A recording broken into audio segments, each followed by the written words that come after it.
My father tried bragging to his friends that he raised me well despite letting my late mother abuse me daily. I called him weak, spineless, and pathetic in front of everyone, and now the whole family has exploded. Posted by you/artistic minute 4365. My father has always been against any confrontation or arguments. He is extremely passive, refuses to stand up for himself, and avoids any conflict. If someone isn't paying attention while walking and bumps into him, he insists it's his own fault. If his employer messed up his salary, he wouldn't bother fixing it. If a mechanic didn't properly repair his car, he would just accept it as is. This unfortunately resulted in a tumultuous childhood with my insanely narcissistic mother. She controlled his every move. She got him to quit his job and become a stay-at-home dad. She had him do every chore. She insulted him at every step. She cheated on him relentlessly and even brought affair partners into our home. She enjoyed making his life miserable every day, and he never questioned it.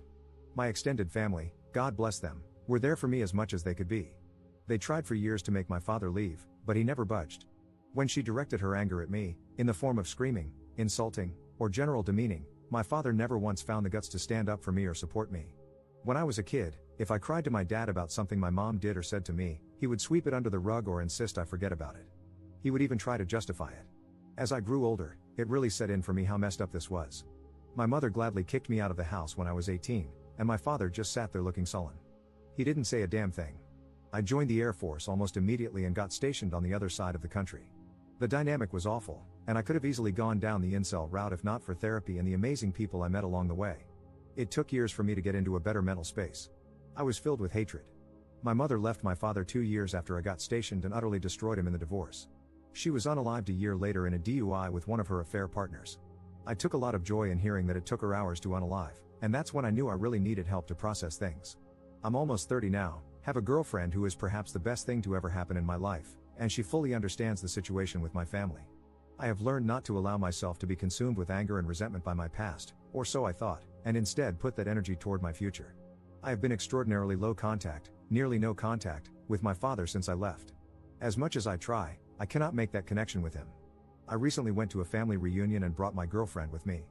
My father was there since it was his side of the family. They have many issues with him, but he's family, so whatever, I guess. I made sure to avoid him.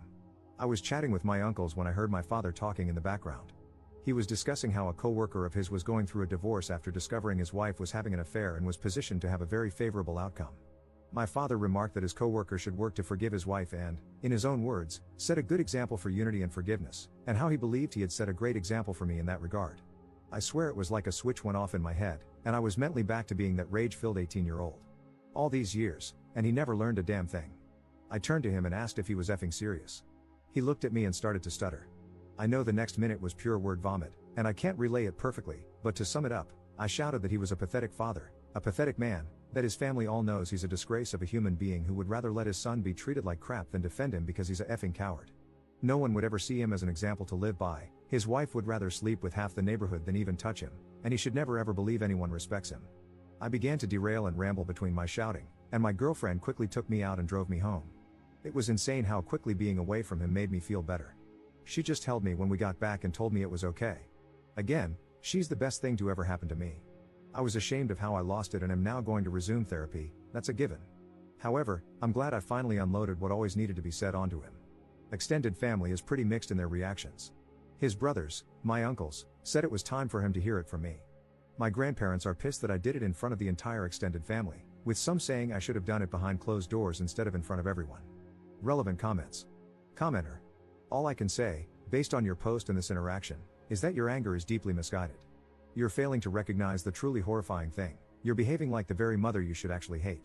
Ops response. Oh, trust me, I fully hate her as well, but she's gone, and there's no use holding a grudge against a dead person.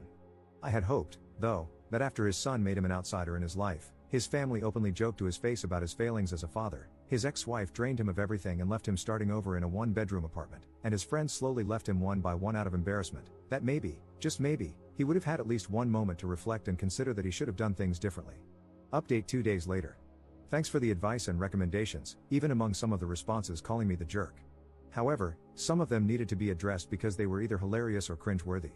Some of the responses were very angry, and they confused me at first, until I saw their comments further down or checked their profiles and saw rants about double standards or complete non-sequitur ramblings about women. So yeah, not helpful advice, but they served as great dark reflections of how I could have turned out if not for the support in my life. Some attempted to portray my dad as a humble, kind, caring, sensitive old man, and made it seem like I was just being a big bully. This was a good insight into how enablers of abuse get away with so much in today's world, because so many people forget that they are part of the abuse themselves. Others tried to mentally dissect me or have a gotcha moment to pull apart my story. That was generally asinine, and I had to step away from those before they asked for my cranial measurements or something.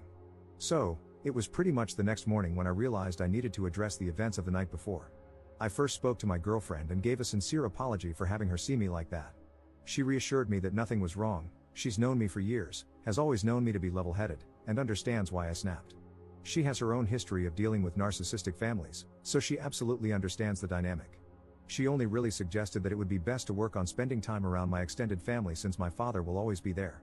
I told her not to worry, that I would immediately talk to them afterward to figure that out. So, that part's fine. I may have looked kind of like a jerk in front of her, but I'm making sure that doesn't happen again. I also informed her of my intentions to resume therapy to keep myself steady, which she was happy to hear. I called my grandparents and sincerely apologized for putting such a sore dent in their family reunion. I told them it wasn't appropriate, and while it felt good to say those things to him, it should have been done privately, not in front of everyone. I also explained that going forward, as much as I love spending time with them, since the family always gathers as one group, which includes my father, I need to distance myself occasionally until I feel comfortable being around him again. I reassured them that I'm not, nor would I ever, establish an ultimatum or make demands of them. Either way, I just need to step back for now. I guess during my apology and explanation, I was kind of going on a tangent because my grandfather interrupted me to tell me to calm down. He explained that after I left, people started to separate or slowly leave, and eventually, they were able to talk to my father one-on-one. Apparently, seeing me freak out led to my grandmother having a mini freak out of her own when she spoke to my father, which resulted in her kicking him out. While I have a great relationship with both of my grandparents, my grandmother has always been extra protective of me, so seeing me that way must have set off a fire in her. My grandfather then said that it's become a bit of an open family secret that my father is failing. His brothers taunt him about it, and they generally don't have a great relationship with him, while for my grandparents, it's always been uneasy. But seeing me the other day and how much it still affects me has really clicked for a lot of people that the situation was truly bad. They began to apologize, saying they were sorry if they didn't do enough, to which I very adamantly responded that they did more than anyone could have expected. It got very emotional for a minute, but it culminated in them telling me that they've decided to distance themselves from my father for the time being. They've given him the ultimatum that unless he does some deep introspection and regularly goes to therapy, that distance may become permanent. My extended family, I've been told, are going to try and reach out or call, but I asked my grandparents to relay to them that it's not necessary, and that I'm fine and sorry for ruining the day. Once again, they told me I shouldn't apologize for being hurt. Since then, a few extended family members have sent some messages, with the general consensus being that it's okay, though some older members are complaining about my lack of respect toward my father. And finally, I texted my father, hoping to meet at a local coffee shop for a final talk. When I met him, he didn't look good. I think his parents tearing into him finally got the message through. I had so many things I could have said, but instead, I asked him first if his coworker took the advice he gave him well. He just said that neither the coworker nor several others interact with him anymore. I then asked if he truly, 100% believes that everything he did for me as a child was for my benefit. He didn't really say anything. Finally, I asked if he has any regrets about how I was treated as a child and whether he thinks he did anything wrong. He looked utterly defeated and mumbled that he could have done more. I could have poked and prodded or gone on another rant, but instead, I told him this should be goodbye, and I hope he gets the help he needs. I think finally unloading my frustrations was what I needed to be able to move on and find peace. I absolutely need to stay on track with therapy and admit that a public outburst wasn't okay, but I think I'll be fine now. Second update 3 weeks later. Things have progressed over the last couple of weeks, and I now have broader context about my family. Long story short, a lot was hidden from me. My father was an absolute D-bag to his family, and that's why they treat him the way they do. I received a lot of feedback, and one thing that stood out was people questioning whether my extended family could have contributed to the abuse, which could explain why my father was so feeble. Since I've been trying to work on my relationship with my family, I figured it was time to ask the hard questions before going further. I met with my dad's brothers, who invited me out to a popular lunch spot. For context and clarity, Dale is the oldest brother, he is married and has a daughter and a son. My father is the second oldest, self-explanatory. John is the second youngest, also married with a son, and Bill is the youngest, married with 3 daughters. So, we met up, and I ripped the band-aid off by asking about my father growing up, what he was like beyond the basics I knew, and what's really going on with their relationship. Dale sighed and basically summed up that, besides what I already know, there's a lot of backstory I'm unfamiliar with that they never shared because it was never the right time or place. What I've always known is that my father was fairly normal when he was young.